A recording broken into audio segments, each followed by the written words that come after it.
ሰበር ዜና የኦሮሚያ ክልል ፕሬዝዳንት ሽመልስ አብዲሳ የጤና ሁኔታን የተመለከተ ሰበር መረጃ ተሰምተዋል። ዝርዝሩ በቆይታችን ይቀርባል። ኦነግ ለሰባተኛው ጠቅላላ ምርጫ 163 እጩዎችን እንዳቀረበና ሁለት የከተማ አስተዳደሮችን ጨምሮ በአራት ክልሎች እንደሚወዳደር አስታውቋል። ተጨማሪ ዘገባ አለን። ቤንሻንጉል ጉሙዝ ክልል ከ50 ኩንታል በላይ ወርቅ ለብሔራዊ ገበያ አቅርበዋል። የእስራኤል መከላከያ ሚኒስቴር እስራኤል ካትዝ የኢራንን የደህንነት ሚኒስቴር ኢስማኤል ኻቲብን መግደሉን አስታውቋል። ከዓለም አቀፍ ጉዳዮቻችን የመረጥነው ርዕሰ ጉዳይ ነው። ውድ ቤተሰቦቻችን በዛሬው ቆይታችን እነዚህንና ሌሎችንም ሀገር አቀፍ ቀጠናዊና ዓለም አቀፍ መረጃዎችን በዝርዝር ትሰማላችሁ። ለቤቱ አዲስ የሆናችሁ ሰብስክራይብ በማድረግ የደወል ምልክቷን በማብራት የቤቱ አባል ትሆኑ ዘንድ በታላቅ ትህትና እንጋብዛለን። በቅድሚያም የዕለቱን የቢዝነስ ዘገባዎች አስቀድመን ወደ ዝርዝር ዘገባዎቹ እናልፋለን። ጥበብ ሚዲያ የህዝብ ድምጽ ነው። ዛሬ በዳሽን ባንክ አንድ የአሜሪካን ዶላር 153 ብር እየተመነዘረ ነው። የአውሮፓ ዩሮ 181 ብር ከ8 ሳንቲም፣ ፓውንድ ስተርሊንግ 209 ብር ከ1 ሳንቲም፣ የስዊዝ ፍራንክ 198 ብር ከ5 ሳንቲም፣ ድርሃም 44 ብር ከ3 ሳንቲም፣ የሳውዲ ሪያል 43 ብር ከ2 ሳንቲም ይመነዘራል። በአቢሲኒያ ባንክ አንድ የአሜሪካን ዶላር 153 ብር ከ3 ሳንቲም፣ ፓውንድ ስተርሊንግ 208 ብር ከ3 ሳንቲም፣ የአውሮፓ ዩሮ 183 ብር፣ የስዊዝ ፍራንክ 195 ብር ከ5 ሳንቲም፣ ድርሃም 44 ብር ከ1 ሳንቲም፣ የሳውዲ ሪያል 43 ብር ከ6 ሳንቲም፣ የቻይና ዩዋን 22 ብር ከ2 ሳንቲም ይመነዘራል። በህብረት ባንክ አንድ የአሜሪካን ዶላር 153 ብር ከ3 ሳንቲም፣ ፓውንድ ስተርሊንግ 207 ብር ከ4 ሳንቲም፣ የአውሮፓ ዩሮ 182 ብር ከ8 ሳንቲም እየተመነዘረ ነው። ኦነግ ለሰባተኛው ጠቅላላ ምርጫ 163 እጩዎችን እንዳቀረበና ሁለት የከተማ አስተዳደሮችን ጨምሮ በአራት ክልሎች እንደሚወዳደር አስታውቋል። ኦሮሞ ነጻነት ግንባር ኦነግ በግንቦት ወር 2018 መጨረሻ ላይ በሚካሄደው ሰባተኛው ጠቅላላ ምርጫ ለመሳተፍ 163 እጩዎችን ለኢትዮጵያ ብሔራዊ ምርጫ ቦርድ ማቅረቡን አስታውቋል።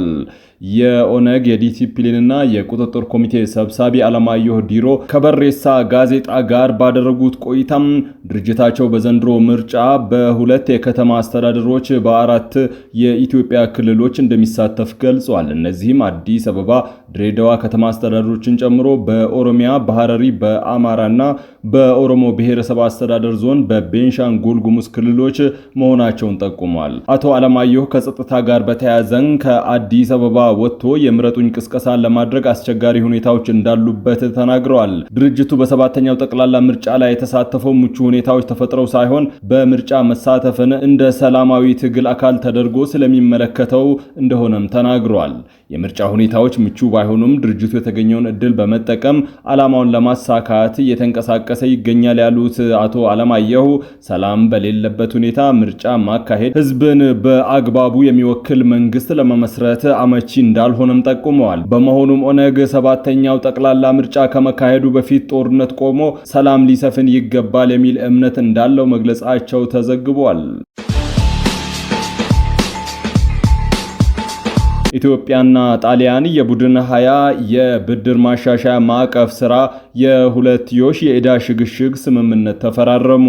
የኢትዮጵያና ጣሊያን የቡድን 20 የጋራ ብድር ማሻሻያ ማዕቀፍ መሰረት የሁለትዮሽ የዕዳ ሽግሽግ ስምምነት ተፈራርመዋል። ይህ ስምምነት ኢትዮጵያ የውጭ ዕዳዋን ጫና ለመቅረፍና ኢኮኖሚዋን ለማረጋጋት ለምታደርገው ጥረት ወሳኝ እርምጃ እንደሆነ ተገልጿል። በመንግስት ዕዳ አበዳሪዎች ኮሚቴ ኦሲሲ ማሻሻያ ሂደት አማካኝነት የተፈረመው የስምምነት በገንዘብ ሚኒስትሩ አህመድ ሽዴና በጣሊያን የኢኮኖሚና የፋይናንስ ሚኒስቴር ጃንክሮሎ ጆርጊቴ መካከል የተፈረመ ሲሆን በሁለቱ ሀገራት መካከል ያለውን ሰፊ የኢኮኖሚ ትብብር የሚያጠናክር ነው። የገንዘብ ሚኒስቴር ባወጣው መግለጫ ስምምነቱ ለኢትዮጵያ የኢኮኖሚ ማገገሚያ ጥረት ትልቅ ምዕራፍ ያለው ሲሆን ይህም በሐምሌ ወር 2017 የተደረሰውን የመግባቢያ ስምምነት ሰነድ ተከትሎ ለተደረገው ስኬት የጣሊያን ገንቢ ተሳትፎና አመራር ከፍተኛ ሚና እንደነበረው ጠቅሰዋል። ቤንሻንጉል ጉሙዝ ክልል ከ50 ኩንታል በላይ ወርቅ ለብሔራዊ ባንክ ገቢ አደረገም። በቤንሻንጉል ጉሙዝ ክልል በማዕድን ዘርፍ እየተደረገ ባለው የሕግ ማዕቀፍና የክትትል ስራ ባለፉት 7 ወራት ከ50 ኩንታል በላይ ወርቅ ለኢትዮጵያ ብሔራዊ ባንክ ገቢ መደረጉን የክልሉ ማዕድን ሀብት ልማት ቢሮ አስታውቋል። በቢሮ ምክትል ኃላፊ ናስር መሐመድ እንደገለጹት በ2017 በጀት ዓመት አጠቃላይ 47 ኩንታል ወርቅ ለብሔራዊ ባንክ ገቢ ተደርጎ የነበረ ሲሆን በተያዘው 2018 በጀት ዓመት በ7 ወራት ብቻ የቀረበው የወርቅ መጠን በጠቅላላው 50 ኩንታል ደርሷል። ክልሉ እስካሁን ድረስ በበጀት ዓመቱ መጨረሻ 70 ኩንታል ወርቅ ለማሰባሰብ አቅዶ በቁርጠኝነት እየሰራ ይገኛልም ብለዋል። ይህ ስኬት ሊመዘገብ የቻለው ቀደም ሲል የነበሩ ህገወጥ ድርጊቶችን ለመከላከል አምራቾችና አቅራቢዎችን ህጋዊ ፈቃድ ወስደው እንዲሰሩ በመደረጉና አቅራቢዎችም ወርቅ ገዝተው በህጋዊ መንገድ ወደ ባንክ የሚያስገቡበት አሰራር ስርዓት በመዘርጋቱ ነው። በተጨማሪም የክልሉ መንግስትና የጸጥታ አካላት በቅንጅት በመስራት የክልሉን ሰላም ማስጠበቃቸው ወርቅ ህጋዊ በሆነ መንገድ ለባንክ ገቢ እንዲደረግ ትልቅ አስተዋጽኦ አድርጓል። ለፋኖ ታጣቂ ቡድን 136 ጄሪካን ነዳጅ እና የመኪና ሞተር ዘይት ሊያስተላልፉ የነበሩ ግለሰቦች መያዛቸውን መከላከያ ሰራዊቱ አስታውቋል። በአማራ ብሔራዊ ክልላዊ መንግስት በደቡብ ጎንደር ዞን ደብረታቦር ዙሪያ በህገወጥ መንገድ በርካታ ነዳጅ እና የሞተር ዘይት ለታጣቂ ቡድን ለማቀበል ሲንቀሳቀሱ የነበሩ 2 ግለሰቦች በቁጥጥር ስር ውለዋል ሲል መከላከያ ሰራዊቱ አስታውቋል። ግለሰቦቹ 136 ጄሪካን ነዳጅ እና የሞተር ዘይት በአንድ አይሱዚ ተሽከርካሪ ጭነው ከደብረታቦር ወደ ወረታ መንገድ ሲወጡ ስምሪት በተሰጣቸው የሰራዊት አባላት በቁጥጥር ስር ውለዋል። መንግስት ወቅታዊውን የነዳጅ ስርጭት ችግር ለመፍታት የተለያዩ የመፍትሄ አማራጮችን በማስቀመጥ እየሰራ ባለበት በዚህ ሰዓት ችግሩን ለማባባስ በህገወጥ መንገድ 136 ነዳጅ በጄሪካን በማድረግ ለመሰወር ጥረት ቢያደርጉም በምስራቅ እዝ ሰራዊት አባላት በቁጥጥር ስር ሊውሉ ችሏል ሲል ሰራዊቱ አስታውቋል። ምስራቅ እዝ በተሰጠው ህግ የማስከበር ግዳጅ ቀጠና ከአካባቢው የጸጥታ ኃይልና ከህዝቡ ጋር በመጣመር ህገወጥ ድርጊቶችን የመከላከል ተግባራትን አጠናክሮ ይቀጥላል ማለቱን ከመከላከያ ሰራዊቱ ያገኘነው መረጃ ያመለክታል። በበጀት እጥረት ምክንያት በክልሉ ትምህርት ሙሉ ለሙሉ ሊቋረጥ እንደሚችል የትግራይ ክልል ትምህርት ቢሮ አስታወቀ። የክልሉ ትምህርት ቢሮ ኃላፊ ኪሮስ ጉሽ ከፌደራል መንግስት የሚመደበው በጀት ከጥቅምት 2018 ጀምሮ በመቋረጡ የመምህራን ደሞዝን ጨምሮ ሌሎች ለመማር ማስተማር ሂደቱ የሚያግዙ ግብአቶችን ማሟላት ስላልቻለ በትግራይ ክልል ትምህርት ሙሉ ለሙሉ የመዘጋት ዕድል እንዳለው ተናግረዋል። ካለፈው 2018 ጀምሮ የመምህራን ደሞዝ በአግባቡ መክፈል የማይቻልበት ደረጃ ላይ ተደርሷል ያሉት ኃላፊው ከዓመት በፊት በክልሉ ለሚሰሩ መምህራን የ17 ወራት ደሞዝ ሳይከፍል መቆየቱ አሁን ያለውን ችግር ይበልጥ አባብሶታልም ብለዋል።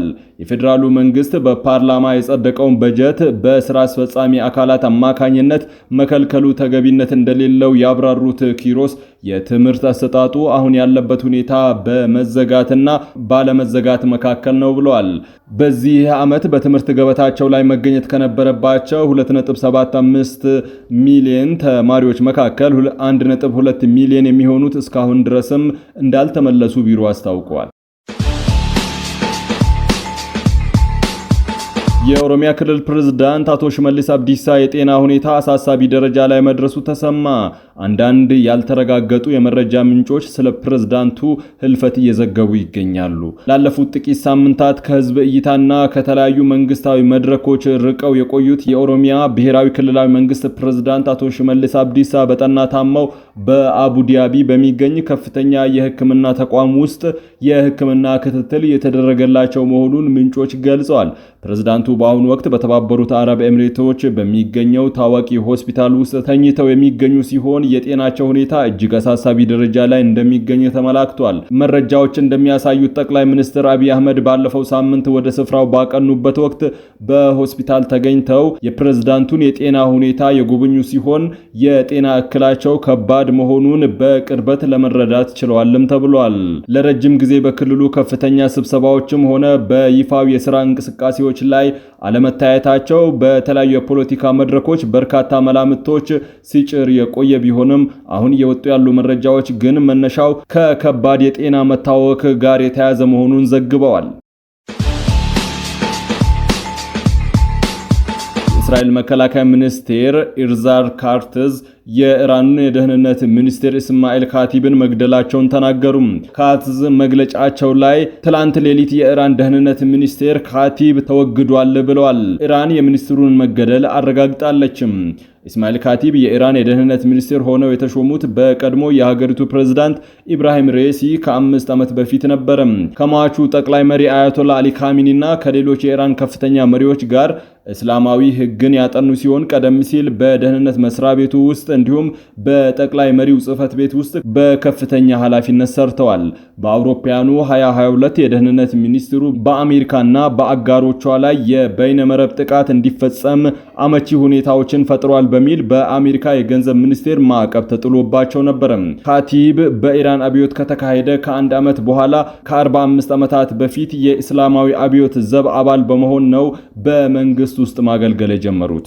በተመሳሳይ ትላንት በኢራን መንግስት ውስጥ ከፍተኛ ተሰሚነት የነበራቸው የሀገሪቱ ብሔራዊ ደህንነት ጠቅላይ መሪ ዋና ጸሐፊ አሊ ላርጃኒም ተገድለዋል። ውድ ቤተሰቦቻችን ለሰዓቱ የመራረጥናቸው ዘገባዎች በዚህ አብቅተዋል። ከኛ ጋር በመሆን መረጃን ከጥበብ ስለተከታተላችሁ ከልብ አመስግነን ተሰናበትን። ለቤቱ አዲስ የሆናችሁ ሰብስክራይብ በማድረግ የደወል ምልክቷን በማብራት የቤቱ አባል ትሆኑ ዘንድ በታላቅ ትህትና እንጋብዛለን። ሰላም